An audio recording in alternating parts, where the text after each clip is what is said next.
الحمد لله رب العالمين، والصلاة والسلام على سيد الأنبياء والمرسلين. أما بعد، فأعوذ بالله من الشيطان الرجيم. بسم الله الرحمن الرحيم. إن شر الدواب عند الله الصم البكم الذين لا يعقلون. صدق الله العظيم وصدق رسوله النبي الأمين الكريم.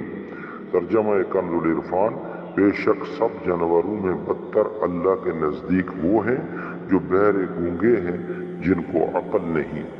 تفسیر: ان شر الدواب، بے شک سب جانوروں میں بدتر یعنی مخلوق خدا میں سے روئے زمین پر اللہ تعالی کے نزدیک بدتر وہ ہیں جو نہ حق سنتے ہیں، نہ حق بات بولتے ہیں اور نہ حق کو سمجھتے ہیں، کان اور زبان اور عقل سے فائدہ نہیں اٹھاتے، بلکہ جانوروں سے بھی بدتر ہیں، کیونکہ یہ دیدہ و دانستہ بہرے گونگے بنتے اور عقل سے دشمنی کرتے ہیں۔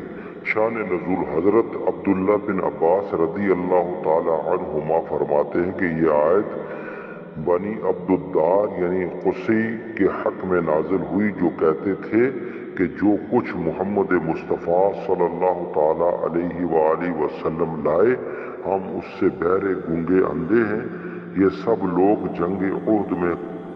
جنگ احد میں قتل ہو گئے اور ان میں سے صرف 2 شخص حضرت معصب بن عمیر اور حضرت ثویبت بن حرملہ رضی اللہ تعالی عنہما ایمان لائے۔ وآخر دعواہم ان الحمد للہ رب العالمین۔